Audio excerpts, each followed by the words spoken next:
कराची में फिलिपाइन के 127वें कौमी दिन पर तकरीब का इनेकाद। तकरीब में सियासी, सिफारती और कारोबारी हलकों से वाबस्ता अहम शख्सियात ने शिरकत की। तकरीब के मेहमान खसूसी वज़ीर आला सिंध के मुआवन खसूसी बराए public private partnership Qasim Naveed Qamar, secretary दाखिला सिंध मोहम्मद इकबाल मेमन, वजारत खारजा पाकिस्तान के सीनियर अफसरान, DG foreign office Karachi Irfan Soomro, Karachi में तैनात ईरान के consul general Hassan Nourian, Qatar के consul general Naif Shaheen Al Saliti, Amman के consul general Sami Abdullah Salam अल खंजरी, तुर्किया के कौंसल जनरल कमाल सांगो, जापान के कौंसल जनरल हातूरी मसारू, श्रीलंका के कौंसल जनरल जुगत अबेवर्ना, कारोबारी शख्सियात Mirza Ishtiyaq bag, Hanif Gauhar, doctor Farhani सा, जिमी इंजीनियर, MQM रहनुमा डॉक्टर फारूक सत्तार, मुख्तलिफ ममालिक के सिफारती हुक्काम और दीगर मुअज़्ज़ज़ मेहमानों ने शिरकत की। पाकिस्तान में तैनात फिलिपाइन के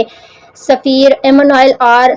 फर्नांडेज और कराची में फिलिपाइन के एजाज़ी consul general doctor Imran Yousuf ने मुअज़्ज़ज़ मेहमानों का खैर मकदम किया और फिलिपाइन पाकिस्तान के दरमियान गहरे और दोस्ताना ताल्लुकात को सराहा। उन्होंने अपने खिताब में दोनों ममालिक के मबैन तिजारती, सकाफती और अवामी सतह पर बढ़ते हुए रवाबत पर रोशनी डाली। तकरीब में फिलिपाइनी कम्यूनिटी के अरकान, मुख्तलिफ कौंसल खानों के नुमाइंदगान और मकामी ताजर बरादरी ने भी शिरकत की।